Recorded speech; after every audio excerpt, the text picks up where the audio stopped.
नमस्कार, मैं नेहा शर्मा आपके साथ और आप देख रहे हैं जस्ट इंडिया। खबरों के प्रायोजक हैं रंज care showroom in Rohtak and Bahadurgarh. Showroom पर आएं, टेस्ट ड्राइव लें और गाड़ी बुक कराएं। फरीदाबाद के सूरजकुंड में चल रहे राज्यों के गृह मंत्रियों के चिंतन शिविर के अंतिम दिन प्रधानमंत्री नरेंद्र मोदी वर्चुअली जुड़े। कार्यक्रम से जुड़े लोगों को संबोधित किया। प्रधानमंत्री नरेंद्र मोदी ने कहा कि गृह मंत्रियों का ये चिंतन शिविर सहकारी संघवाद का एक उत्तम उदाहरण है। हर एक राज्य एक दूसरे से सीखे, एक दूसरे से प्रेरणा ले, देश बेहतरी के लिए काम करे। ये संविधान की भी भावना है और देशवासियों के प्रति हमारा दायित्व है। पीएम मोदी ने कहा कि आने वाले 25 साल देश में एक अमृत पीढ़ी के निर्माण के हैं। ये अमृत पीढ़ी पंच प्राणों के संकल्पों को धारण करके निर्मित होगी। इसके बाद मुख्यमंत्री मनोहर लाल एनआईटी फरीदाबाद पहुंचे और एनआईटी के अत्याधुनिक बस स्टैंड का उद्घाटन किया। यह बस स्टैंड 125 करोड़ रुपए की लागत से बना। मौके पर परिवहन मंत्री मूलचंद शर्मा तथा स्थानीय विधायक भी मौजूद रहे।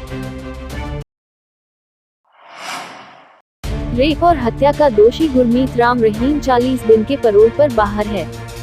इस दौरान वह ऑनलाइन सत्संग के साथ साथ कई कामों में व्यस्त है। वहीं डेरा सच्चा सौदा के प्रमुख गुरमीत राम रहीम से मिलने के लिए लगातार राज्य के नेता पहुंच रहे हैं, जिसकी चर्चा हर तरफ हो रही है। ऐसे में पैरोल पर बाहर गुरमीत राम रहीम सुर्खियों में बना हुआ है। इस मामले में हरियाणा के सीएम मनोहर लाल खट्टर ने अपनी प्रतिक्रिया दी है। दरअसल इन दिनों हरियाणा के आदमपुर विधानसभा सीट पर होने वाले उपचुनाव को लेकर राजनीतिक हलचल तेज है।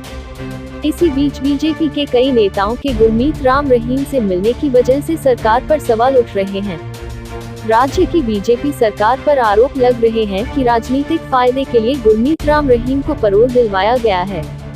यही वजह है कि सीएम मनोहर लाल खट्टर ने इन आरोपों पर अपनी सफाई दी है। मनोहर लाल खट्टर ने कहा है कि राम रहीम के पैरोल के फैसले से उनकी सरकार का कोई लेना देना नहीं है। अदालतें कारावास की घोषणा करती हैं और एक दोषी जेल जाता है। उसके बाद जेल के नियम सभी कैदियों पर लागू होता है। इसी बीच दिल्ली महिला आयोग की अध्यक्ष स्वाति मालीवाल ने डेरा प्रमुख की पैरोल का विरोध किया है। स्वाति ने कहा है कि राम रहीम को मिली पैरोल वापस ली जाए। इस समय बरनावा के आश्रम में रह रहा है।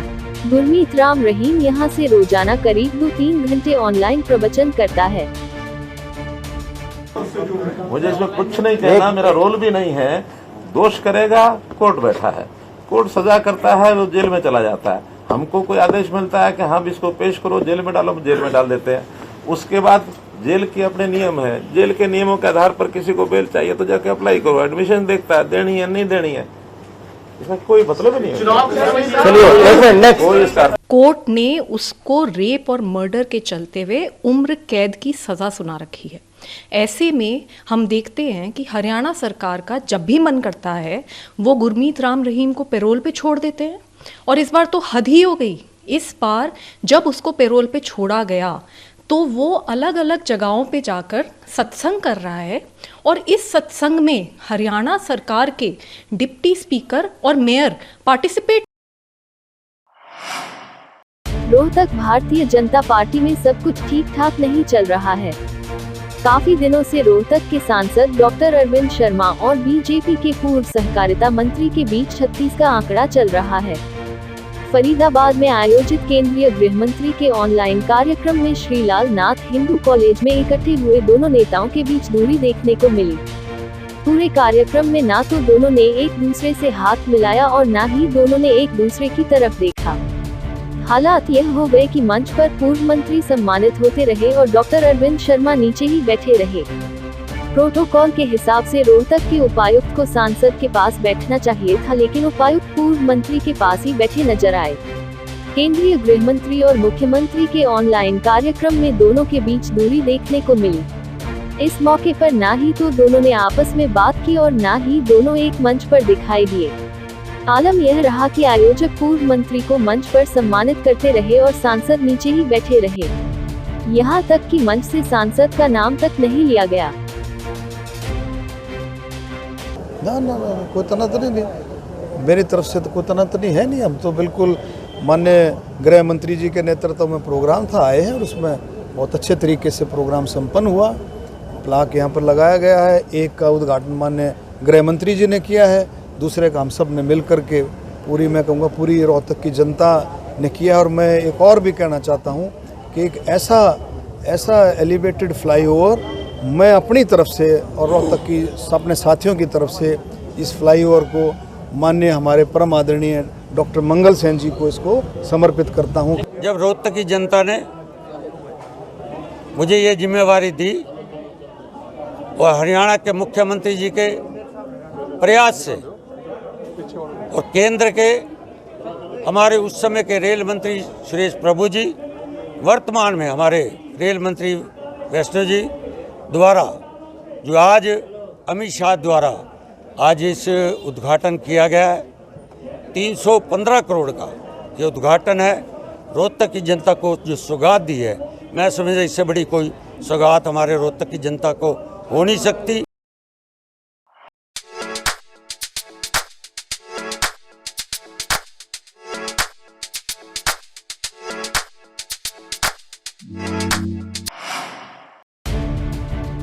हरियाणा में करीब 28,000 मोबाइल नंबर संदिग्ध मिले हैं। इन्हें जल्द ही ब्लॉक कर दिया जाएगा। सबसे ज्यादा नंबर 9 जिलों में मिले हैं, जिनमें फरीदाबाद और गुरुग्राम टॉप पर है।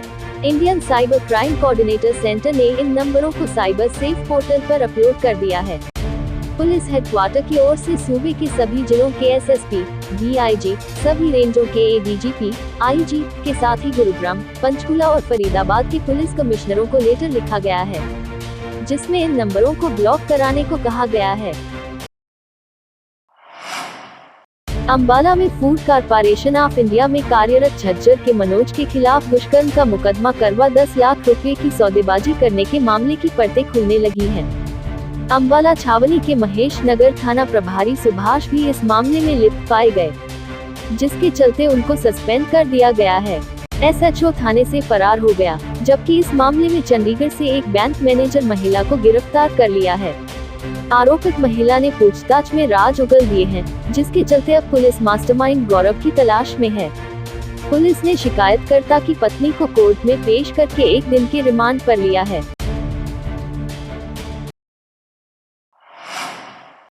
हरियाणा के सोनीपत जिले में एक युवक ने शादी करने से इनकार कर दिया तो इससे गुस्साई युवती ने उस पर तेजाब फेंक दिया। घटना में घायल युवक को एक निजी अस्पताल में भर्ती कराया गया है। युवक के परिजनों से मिली तहरीर के आधार पर पुलिस मामले में आगे की कार्रवाई कर रही है। पुलिस सूत्रों ने बताया कि पीड़ित युवक अपने माता पिता की मृत्यु के बाद अपनी बुआ के साथ मयूर विहार में रहता है, जहां उसकी दोस्ती आरोपी युवती अंजलि से हुई। उन्होंने बताया कि हालांकि हाल ही में अंजलि ने श्याम से विवाह करने की इच्छा जताई और अपनी मां के साथ युवक के घर रिश्ता लेकर गई। पुलिस ने बताया हालांकि श्याम की बुआ ने इस रिश्ते से इनकार कर दिया। पुलिस ने बताया कि इससे नाराज अंजलि ने घर से किराने की दुकान जा रहे श्याम पर तेजाब फेंक दिया, जिससे वह झुलस गया है। श्याम की बुआ अनीता ने इस संबंध में पुलिस में तहरीर दी है।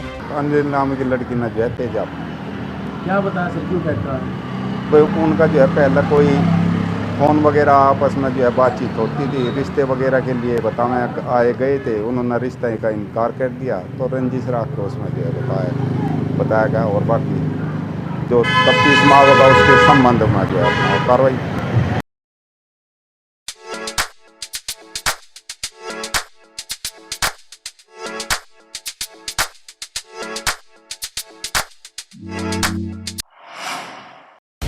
हरियाणा के रोहतक में नगर निगम के हड़ताली कर्मचारी व ठेके पर लगे कर्मचारी आमने सामने हो गए।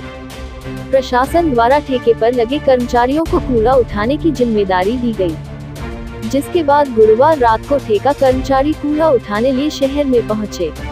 वहीं पुलिस को भी तैनात किया गया ताकि हड़ताली कर्मचारी काम में बाधा न डाल सके। रात को जब कूड़ा उठान की सूचना मिली तो हड़ताली कर्मचारी भी मौके पर पहुंच गए। हड़ताली कर्मचारियों ने ठेके पर लगे कर्मचारियों से कहा कि वे कूड़ा न उठाएं, जबकि ठेका कर्मचारी कूड़ा उठान करने की बात कह रहे थे। इसके चलते दोनों कर्मचारी पक्ष आमने सामने आ गए और पुलिस भी वहां पर तैनात रही।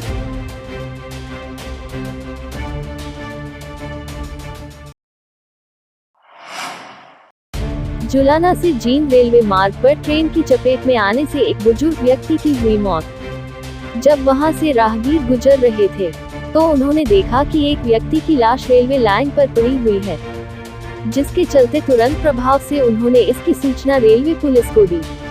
रेलवे पुलिस जांच अधिकारी ने बताया कि राहगीरों के द्वारा उन्हें सूचना दी गई थी कि एक व्यक्ति की लाश जुलाना से जींद रेलवे मार्ग पर पड़ी हुई है।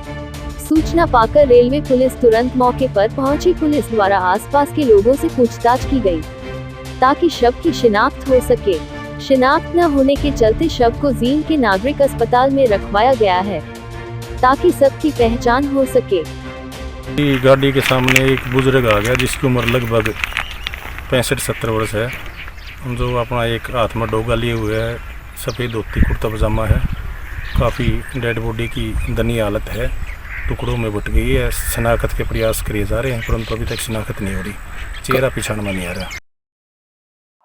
फेस्टिवल चाहे कोई भी हो, ड्राई फ्रूट्स बिना अधूरा नजर आता है और सबसे बेहतर ड्राई फ्रूट रुद्राक्ष लोहिया एंटरप्राइजेस का ही नजर आता है। दिवाली पर देना हो गिफ्ट या कोई भी हो ओकेजन, हम हैं रुद्राक्ष लोहिया एंटरप्राइजेस। संपर्क करें शुभम गोयल 8685868656 या 8929227777।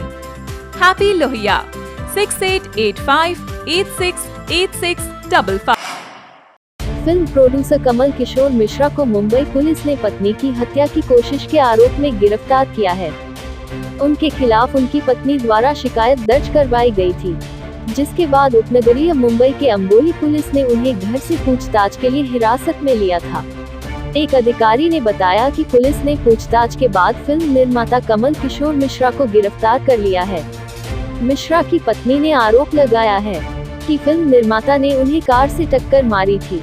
अधिकारी ने बताया कि यह कथित घटना 19 अक्टूबर को अंधेरी पश्चिम में दंपति के अपार्टमेंट की पार्किंग में हुई थी, जब मिश्रा की पत्नी ने उन्हें कार में एक अन्य महिला के साथ देखा था।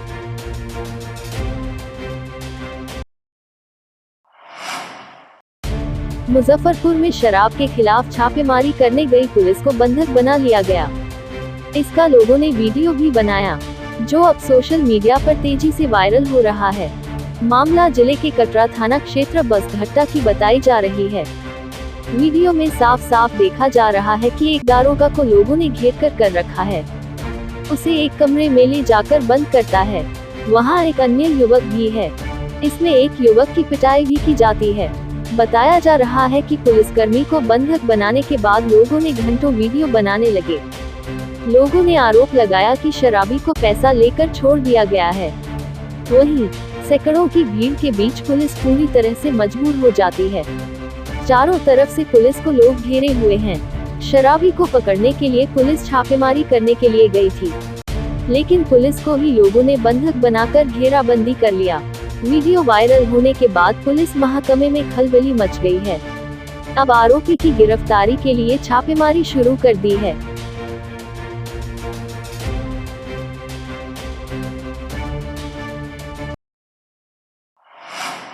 खबरों में फिलहाल इतना ही। देखते रहिए जस्ट इंडिया। नमस्कार।